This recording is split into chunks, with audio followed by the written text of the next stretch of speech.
Hello students, ಈ ಒಂದು ವಿಡಿಯೋದಲ್ಲಿ ನಾವು SSLC ಸಿಲೆಬಸ್ ನಲ್ಲಿರ್ತಕ್ಕಂಥ ಸ್ಟ್ಯಾಟಿಸ್ಟಿಕ್ಸ್ ಚಾಪ್ಟರ್ ಬಗ್ಗೆ ತಿಳ್ಕೊಳ್ಳೋಣ.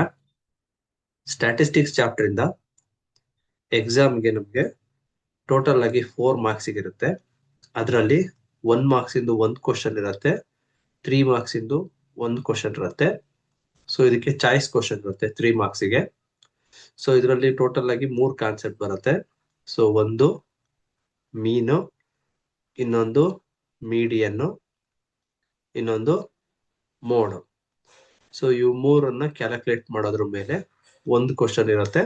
ಸೊ ಚಾಯ್ಸ್ ಕ್ವಶನ್ ಇರುತ್ತೆ, 2 ಕ್ವಶನ್ ಇರುತ್ತೆ. ಈಗ ಮೀನ್, ಮೀಡಿಯನ್ ಇರ್ಬೋದು ಅಥವಾ ಮೀನ್ ಮತ್ತೆ ಮೋಡ್ ಇರ್ಬೋದು. ಈ ರೀತಿ ಇವೆರಡರಲ್ಲಿ ಯಾವ್ದಾದ್ರು ಒಂದನ್ನ ಸಾಲ್ವ್ ಮಾಡ್ಬೇಕಾಗಿರುತ್ತೆ. ಸೊ ನಾವು ಇವ್ ಮೂರರಲ್ಲಿ ಯಾವ್ದಾದ್ರು ಎರಡನ್ನ ಚೆನ್ನಾಗಿ ಕಲ್ತ್ಕೊಂಡ್ವಿ ಅಂದ್ರೆ ಸೊ ಆರಾಮಾಗಿ ನಾವು 3 ಮಾರ್ಕ್ಸ್ ಅನ್ನ ತಗೋಬಹುದು. ಇನ್ನ 1 ಮಾರ್ಕ್ಸಿಗೆ 1 ಕ್ವಶನ್ ಇರುತ್ತೆ.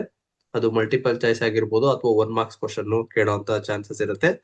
ಸೊ ಫಾರ್ಮುಲಾ ಪ್ರಾಕ್ಟೀಸ್ ಮಾಡಬೇಕು, ಮತ್ತೆ 1 ಮಾರ್ಕ್ಸಿಗೆ ಸಂಬಂಧಪಟ್ಟಂತೆ ಕೆಲವೊಂದಷ್ಟು ಕಾನ್ಸೆಪ್ಟ್ ಗಳಿದಾವೆ, ಅದನ್ನ ಕಲ್ತ್ಕೋಣ. ಸೊ ಇವತ್ತಿನ ವಿಡಿಯೋದಲ್ಲಿ ನಾವು ಒಂದು ಗಿವನ್ ಡೇಟಾಗೆ ಮೀನ್ ಅನ್ನ ಯಾವ ರೀತಿ ಕ್ಯಾಲ್ಕುಲೇಟ್ ಮಾಡಬೇಕು ಅನ್ನೋದ್ರ ಬಗ್ಗೆ ತಿಳ್ಕೊಳ್ಳೋಣ. ಸೊ ಫಸ್ಟಿಗೆ ಮೀನ್ ಡೆಫಿನೇಷನ್ ಏನು? ಸೊ ಮೀನ್ ಅಂತಂದ್ರೆ mean is an average of scores. So average ಅಂದ್ರೆ sum of scores divided by number of scores for ungrouped data.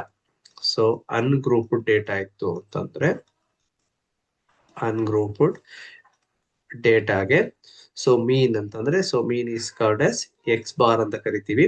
So ಮೀನಿಗೆ ಫಾರ್ಮುಲಾ ಏನು? Sum of scores, sum of scores divided by number of scores.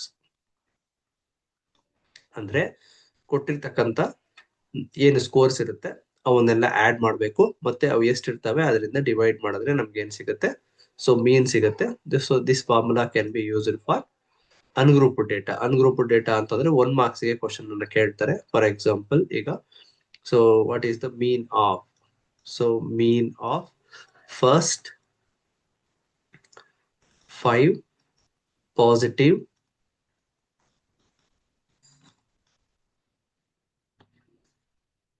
natural numbers. So first 5 positive natural numbers ದು mean ಏನು ಅಥವಾ average ಏನು? So first 5 positive numbers ಅಂತಂದ್ರೆ 1 plus 2 plus 3 plus 4 plus ಮತ್ತೆ 5. So ಇವಿಷ್ಟನ್ನು add ಮಾಡಿ divided by 5 ಮಾಡಿದ್ವಿ ಅಂತಂದ್ರೆ ನಮ್ಗೆ ಏನ್ ಸಿಗುತ್ತೆ? ಆವರೇಜ್ ಸಿಗುತ್ತೆ. ಇದನ್ನ ನಾವೇನಂತ ಕರಿತೀವಿ? ಸೊ ಮೀನ್ ಅಂತ ಕರಿತೀವಿ. ಸೊ ಆಡ್ ಮಾಡಿದ್ವಿ ಅಂದ್ರೆ ಎಷ್ಟು ಬರುತ್ತೆ ನೋಡ್ರಿ? ಸೊ 3 ಪ್ಲಸ್ 3 6 ಪ್ಲಸ್ 4 10 10 ಪ್ಲಸ್ 5 15 ಆಗುತ್ತೆ. So 15 divided by 5. So answer ಬಂದ್ಬಿಟ್ಟು 3. So average of first 5 positive natural number is 3 ಬರುತ್ತೆ. ಸೊ ಅದೇ ತರ ಇಲ್ಲಿ ನಂಬರ್ಸ್ ಚೇಂಜ್ ಮಾಡಬಹುದು. ನ್ಯಾಚುರಲ್ ನಂಬರ್ ಬದಲಿಗೆ ಫಸ್ಟ್ 5 ಹೋಲ್ ನಂಬರ್ಸ್ ಕೇಳಬೇಕು. ಸೊ ಹೋಲ್ ನಂಬರ್ಸ್ ತಗೊಂಡಾಗ 0 1 2 3 4 ಇಷ್ಟು ಮಾತ್ರ ಬರುತ್ತೆ. ಸೊ ಈ ರೀತಿ ಇರ್ತಕ್ಕಂಥ ಕ್ವಶನ್ಗಳು ಸೊ ನಮಗೆ ಅನ್ಗ್ರೂಪ್ಡ್ ಡೇಟಾದಲ್ಲಿ ಬರುತ್ತೆ. ಸೊ ಅನ್ಗ್ರೂಪ್ಡ್ ಡೇಟಾ ಕೊಟ್ಟಾಗ ಈ ರೀತಿ ಕ್ವಶನ್ ನ ಕೊಡ್ತಾರೆ. ಇದು 1 ಮಾರ್ಕ್ಸ್ಗೆ ಕೇಳುವಂತ ಚಾನ್ಸಸ್ ಇರುತ್ತೆ. 1 ಮಾರ್ಕ್ಸ್ಗೆ. ಸೊ 3 ಮಾರ್ಕ್ಸ್ಗೆ ಕೇಳಿದಾಗ ಸೊ ಯಾವ ತರ ಇರುತ್ತೆ? ಸೊ 3 ಮಾರ್ಕ್ಸ್ ಅಲ್ಲಿ ಈ ಮೀನ್ ಕಂಡುಹಿಡಿಯೋದಕ್ಕೆ ಸಾಕಷ್ಟು ಮೆಥಡ್ಸ್ ಇದಾವೆ. ಸೊ ಫಸ್ಟ್ ಡೈರೆಕ್ಟ್ ಮೆಥಡ್ ಇದೆ, ಅಸ್ಯೂಮ್ಡ್ ಮೀನ್ ಮೆಥಡ್ ಇದೆ, ಆಕ್ಚುಯಲ್ ಮೀನ್ ಮೆಥಡ್ ಇದೆ, ಸ್ಟೆಪ್ ಡಿವಿಯೇಷನ್ ಮೆಥಡ್ ಇದೆ. ಸೊ ಎಲ್ಲದಕ್ಕಿಂತ ತುಂಬಾ ಈಸಿ ಆಗಿರ್ತಕ್ಕಂಥದ್ದು ಅಂತಂದ್ರೆ ಡೈರೆಕ್ಟ್ ಮೆಥಡ್. ಸೊ ಇವತ್ತು ನಾನು ಡೈರೆಕ್ಟ್ ಮೆಥಡ್ ಅಲ್ಲಿ ಒಂದು ಸೆಟ್ ಆಫ್ ಸ್ಕೋರ್ಸ್ಗೆ ಮೀನ್ ಅನ್ನ ಯಾವ ರೀತಿ ಕ್ಯಾಲ್ಕುಲೇಟ್ ಮಾಡಬೇಕು ಅನ್ನೋದ್ರ ಬಗ್ಗೆ ಹೇಳ್ಕೊಡ್ತೀನಿ. ಸೊ ಇದರಲ್ಲಿ ಮೊದಲನೇ question, find mean for the following data. So ಇಲ್ಲಿ ಅವರು ಕ್ಲಾಸ್ ಇಂಟರ್ವಲ್ ಅನ್ನ ಕೊಟ್ಟಿದ್ದಾರೆ, ಫ್ರೀಕ್ವೆನ್ಸಿಯನ್ನ ಕೊಟ್ಟಿದ್ದಾರೆ. ಸೊ ಕ್ಲಾಸ್ ಇಂಟರ್ವಲ್ ಬಂದ್ಬಿಟ್ಟು 0 to 10, 10 to 20, 20 to 30, 30 to 40 ಮತ್ತೆ 40 to 50 ಇದೆ. ಫ್ರೀಕ್ವೆನ್ಸಿ 5, 8, 20, 15 ಮತ್ತೆ 7 ಇದೆ. ಸೊ ಈಗ ಇಲ್ಲಿ ನಾವು ಡೈರೆಕ್ಟ್ ಮೆಥಡ್ ಮಾಡ್ತಾ ಇರೋದ್ರಿಂದ ಸೊ ಡೈರೆಕ್ಟ್ ಮೆಥಡ್ ಗೆ ಫಾರ್ಮುಲಾ ಫಸ್ಟ್ ಎಕ್ಸ್ ಬಾರ್ ಅಂದ್ರೆ mean is equal to sigma fi xi divided by sigma fi ಅಂತ. ಸೊ ಇದು ಫಾರ್ಮುಲಾ. ಸೊ ನಾವು ಇದರಲ್ಲಿ ಇದನ್ನ ಕ್ಯಾಲ್ಕುಲೇಟ್ ಮಾಡ್ಕೋಬೇಕು.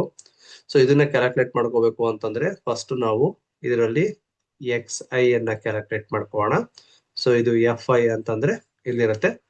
ಸೊ ಎಕ್ಸ್ ಐ ಆದ್ಮೇಲೆ ಸೊ ಇವೆರಡನ್ನು ಮಲ್ಟಿಪ್ಲೈ ಮಾಡಿದ್ರೆ ನಮ್ಗೆ ಏನ್ ಸಿಗುತ್ತೆ, sigma F I X I ಸಿಗುತ್ತೆ. ಸೊ ಸಮ್ ಆಫ್ ಅಂದ್ರೆ ಸಿಗ್ಮಾ ಅಂದ್ರೆ ಸಮ್ ಆಫ್ ಅಂತ. ಸೊ ಸಮ್ ಆಫ್ ಎಷ್ಟು ಕೊಟ್ಟಿರ್ತಕ್ಕಂಥ ಫ್ರೀಕ್ವೆನ್ಸಿನೆಲ್ಲ ನಾವು ಆಡ್ ಮಾಡ್ಕೊಂಡ್ವಿ ಅಂತಂದ್ರೆ ನಮ್ಗೆ ಇಲ್ಲಿ ಸಿಗ್ಮಾ ಎಫ್ ಐ ಸಿಗುತ್ತೆ. ಸೊ ಇದನ್ನ ಟೋಟಲ್ ಮಾಡ್ಕೋಣ. ಸೊ ಇದರ ಟೋಟಲ್ 55 ಆಗುತ್ತೆ. ಸೊ ಈಗ ಎಕ್ಸ್ ಅನ್ನ ಕಂಡಿಡ್ಕೋಬೇಕು. ಸೊ ಎಕ್ಸ್ ಅಂತಂದ್ರೆ ನಾವು ಏನಂತ ಕರಿತೀವಿ, ಕ್ಲಾಸ್ ಮಾರ್ಕ್ ಅಂತ ಕರಿತೀವಿ. So class mark. So class mark ಅಂತಂದ್ರೆ ಈ ಒಂದು ಕ್ಲಾಸ್ ಇಂಟರ್ವಲ್ ಅನ್ನ ಮಿಡಲ್ ಮೋಸ್ಟ್ ಸ್ಕೋರ್ ಅನ್ನ ನಾವೇನಂತ ಕರಿತೀವಿ, ಕ್ಲಾಸ್ ಮಾರ್ಕ್ ಅಂತ ಕರಿತೀವಿ. ಸೊ 1 ಮಾರ್ಕ್ಸ್ ಗೆ ಇದನ್ನು ಕೂಡ ಕೇಳುವಂತ ಚಾನ್ಸಸ್ ಇರುತ್ತೆ. So calculate the class mark of the class interval ಅಂತೇಳಿ ಒಂದು ಕ್ಲಾಸ್ ಇಂಟರ್ವಲ್ ಅನ್ನ ಅವರು ಕೊಡ್ಬೋದು. ಸೊ ಕ್ಲಾಸ್ ಮಾರ್ಕ್ ಅನ್ನ ಕಂಡುಹಿಡಿಬೇಕು ಅಂತಂದ್ರೆ ಸೊ ಇಟ್ಟಿರ್ತಕ್ಕಂಥ ಕ್ಲಾಸ್ ಇಂಟರ್ವಲ್ಸ್ ಏನ್ ಕೊಟ್ಟಿರ್ತಾರೆ ಅದರಲ್ಲಿ ಯಾವ್ದನ್ನಾದ್ರೂ ಒಂದನ್ನ ಲೋಯರ್ ಲಿಮಿಟ್ ಅಂದ್ರೆ ಈ ಕಡೆ ಇರ್ತಕ್ಕಂಥ ಎಡಭಾಗದಲ್ಲಿ ಇರ್ತಕ್ಕಂಥದನ್ನ ನಾವೇನಂತ ಕರಿತೀವಿ, ಲೋಯರ್ ಲಿಮಿಟ್ ಅಂತ ಕರಿತೀವಿ. ಸೊ ಈ ಕಡೆ ಇರ್ತಕ್ಕಂಥದನ್ನ ಸೊ ನಾವು ಅಪ್ಪರ್ ಲಿಮಿಟ್ ಅಂತ ಕರಿತೀವಿ. ಸೊ ಇವೆರಡನ್ನ ಆಡ್ ಮಾಡಿದಾಗ lower limit plus upper limit divided by 2. So X ಕಂಡುಹಿಡ್ಕೋಬೇಕು ಅಂತಂದ್ರೆ ನಾವೇನ್ ಮಾಡ್ಬೇಕು, X is equal to lower limit plus upper limit divided by 2. So ಈಗ ನಾನು ಇದಿರ್ತಕ್ಕಂಥ 10 ಪ್ಲಸ್ 0 ಸೊ 10 ಆಯ್ತು. 10 ಡಿವೈಡೆಡ್ ಬೈ 2 ಅಂತಂದ್ರೆ ಸೊ ಎಷ್ಟು ಬರುತ್ತೆ, ನಮ್ಗೆ 5 ಬರುತ್ತೆ.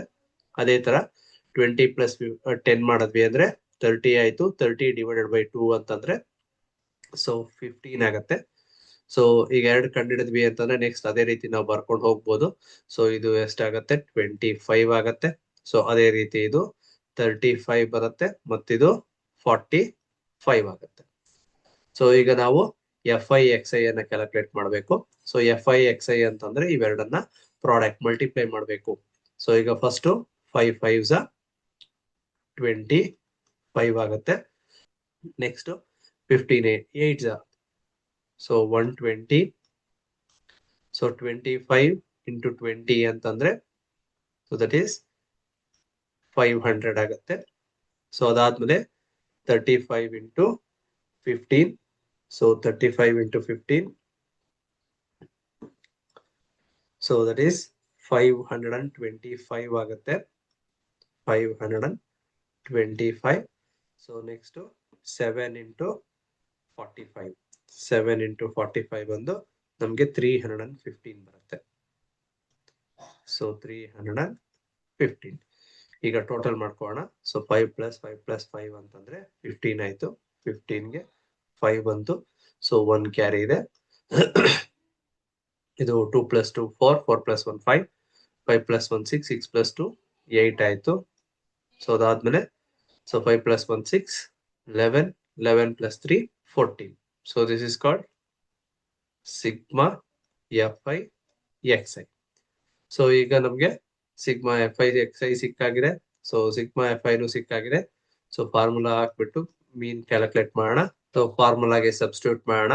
So X bar is equal to so sigma F I X I value ಎಷ್ಟು ಬಂದಿದೆ, 1485 ಡಿವೈಡೆಡ್ ಬೈ ಸೊ 55 ಆಗುತ್ತೆ. 11 ಇಂದ 5 ಇಂದ ಡಿವೈಡ್ ಮಾಡ್ತೀನಿ. ಸೊ 5 11 ಹೋಗುತ್ತೆ. ಸೊ ಅದೇ ತರ ಇದು 5 2s 10. So 5 9s 45. ಸೊ 35 ಆಯ್ತು. ಸೊ ಮತ್ತೆ 5 7s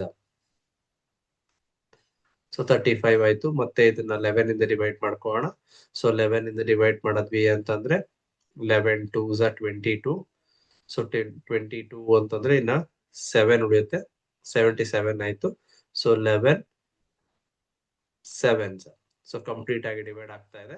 ಸೊ ಹಾಗಾಗಿ so mean of this given data is 27. So ಇಲ್ಲಿ ಮಾರ್ಕ್ಸ್ ಡಿಸ್ಟ್ರಿಬ್ಯೂಷನ್ ಬಂದ್ಬಿಟ್ಟು ನಿಮ್ಗೆ ಟೇಬಲ್ ಪ್ರಿಪರೇಷನ್ಗೆ 2 ಮಾರ್ಕ್ಸ್ ಇರುತ್ತೆ. So table preparation 2 marks. So formula and ಸಿಂಪ್ಲಿಫಿಕೇಶನ್ಗೆ 1 ಮಾರ್ಕ್ಸ್ ಇರುತ್ತೆ. ಸೊ ಹಾಗಾಗಿ ಟೇಬಲ್ ಪ್ರಿಪರೇಷನ್ ಮಾಡ್ಬೇಕಾದ್ರೆ ಬಹಳ ಕೇರ್ಫುಲ್ ಆಗಿ ಮಾಡಿ. ಸೊ ಟೇಬಲ್ ಪ್ರಿಪರೇಷನ್ ಅಲ್ಲಿ ಏನಾದ್ರೂ ಮಿಸ್ಟೇಕ್ ಆಯ್ತು ಅಂತಂದ್ರೆ ಸೊ ಪೂರ್ತಿ ಕಂಪ್ಲೀಟ್ ಆಗಿ ಮಾರ್ಕ್ಸ್ ಅನ್ನು ಕಳ್ಕೊತೀರಾ. ಈಗ ಇನ್ನೊಂದು ಪ್ರಾಬ್ಲಮ್ ಸಾಲ್ವ್ ಮಾಡೋಣ. ಸೊ ಈಗ ಎರಡನೇ ಪ್ರಾಬ್ಲಮ್ ಇನ್ನೊಂದು ಸಾಲ್ವ್ ಮಾಡೋಣ. ಸೊ ಇಲ್ಲೂ ಕ್ಲಾಸ್ ಇಂಟರ್ವಲ್ ಕೊಟ್ಟಿದ್ದಾರೆ, ಫ್ರೀಕ್ವೆನ್ಸಿ ಕೊಟ್ಟಿದ್ದಾರೆ. ಸೊ ಫಸ್ಟಿಗೆ ನಾವೇನ್ ಕ್ಯಾಲ್ಕುಲೇಟ್ ಮಾಡಬೇಕು? ಸೊ ನಾವು ಕ್ಲಾಸ್ ಮಾರ್ಕ್ ಅನ್ನ ಕ್ಯಾಲ್ಕುಲೇಟ್ ಮಾಡಬೇಕು. ಸೊ ಕ್ಲಾಸ್ ಮಾರ್ಕ್ ಅಂತಂದ್ರೆ XI. ಸೊ ಅದಾದ್ಮೇಲೆ ನೆಕ್ಸ್ಟ್ ನಾವು FI XI ಅನ್ನ ಕ್ಯಾಲ್ಕುಲೇಟ್ ಮಾಡಬೇಕು. ಸೊ ಅದಕ್ಕಿಂತ ಮುಂಚಿತವಾಗಿ ನಾವಿಲ್ಲಿ ಸಿಗ್ಮಾ FI ಅನ್ನ ಕ್ಯಾಲ್ಕುಲೇಟ್ ಮಾಡ್ಕೊಳ್ಳೋಣ. ಸೊ ಇದನ್ನ ಟೋಟಲ್ ಮಾಡೋಣ. ಸೊ 6 + 4 10 15 21 + 4 25 ಬರ್ತಾ ಇದೆ. ಸೊ 25 ಆಗುತ್ತೆ. ಸೊ ಈಗ ಕ್ಲಾಸ್ ಮಾರ್ಕ್ ಅನ್ನ ಕ್ಯಾಲ್ಕುಲೇಟ್ ಮಾಡೋಣ. ಕ್ಲಾಸ್ ಮಾರ್ಕ್ ಕ್ಯಾಲ್ಕುಲೇಟ್ ಮಾಡಬೇಕು ಅಂತಂದ್ರೆ ಸೊ ಲೋಯರ್ ಲಿಮಿಟ್ ಮತ್ತೆ upper limit. So lower limit ಮತ್ತೆ ಅಪ್ಪರ್ ಲಿಮಿಟ್ ಡಿವೈಡೆಡ್ ಬೈ 2 ಮಾಡಬೇಕು. ಎರಡು ಆಡ್ ಮಾಡ್ಕೊಳ್ಳಿ. 15 + 5 20 20 ಡಿವೈಡೆಡ್ ಬೈ 2 ಅಂತಂದ್ರೆ ಸೊ ಇದೆಷ್ಟಾಗತ್ತೆ? 10 ಆಯ್ತು. ಸೊ 25 ಇದು 40 ಆಯ್ತು. 40 ಡಿವೈಡೆಡ್ ಬೈ 2 ಅಂತಂದ್ರೆ ಸೊ 20. ಸೊ ಇದು 30, ಇದು 40 ಮತ್ತೆ ಇದು 50 ಆಗತ್ತೆ. ಸೊ ಈಗ ಸಿಗ್ಮಾ FI XI ಕ್ಯಾಲ್ಕುಲೇಟ್ ಮಾಡ್ಕೊಳ್ಳೋಣ. 10 4s so 40. So 26 so 120. So 5 into 30 ಅಂತಂದ್ರೆ 150. 6 into 40 ಅಂತಂದ್ರೆ 240. ಸೊ 4 into 50 ಅಂತಂದ್ರೆ ಸೊ ಇಟ್ ಈಸ್ 200. ಈಗ ನಾವು ಸಿಗ್ಮಾ FI XI ಅನ್ನ ಕ್ಯಾಲ್ಕುಲೇಟ್ ಮಾಡ್ಕೊಳ್ಳೋಣ. ಸೊ 0 ಬರುತ್ತೆ. ಸೊ ಅದಾದ್ಮೇಲೆ 4 + 2 6 6 + 5 11 11 + 4 15 15 ಗೆ 5 1 ಕ್ಯಾರಿ ಬರುತ್ತೆ. ಸೊ 2 3 3 + 2 5 5 + 2 7. ಸೊ ಈಗೆಲ್ಲ ಕ್ಯಾಲ್ಕುಲೇಟ್ ಮಾಡ್ಕೊಂಡಿದ್ದಾಯ್ತು. ಸೊ ಈಗ ಫಾರ್ಮುಲಾ ಬರೆಯೋಣ. So that is mean is equal to x bar is equal to sigma FI XI divided by sigma FI. So value substitute ಮಾಡ್ರಿ. So value sigma FI XI value ಎಷ್ಟು ಬಂದಿದೆ? So 750 divided by 25. So 25 ಇಂದ direct ಆಗಿ divide ಮಾಡ್ತೀನಿ. 25 1s 25 3s 75 0 ಹಾಗೆ ತಗೋತೀನಿ. So x bar is equal to so 30. So the given for the given data, so mean is 30. ತುಂಬಾ easy ಆಗಿರುವಂತ problem. ಆರಾಮಾಗಿ 3 ಮಾರ್ಕ್ಸ್ ಅನ್ನ ಈ ಒಂದು ಕಾನ್ಸೆಪ್ಟ್ ಇಂದ ನಾವು ತಗೋಬಹುದು. ಸೊ ಇದೇ ತರ ಕ್ವಶನ್ಸ್ ಅನ್ನ ಪ್ರಾಕ್ಟೀಸ್ ಮಾಡಿ. Thank you.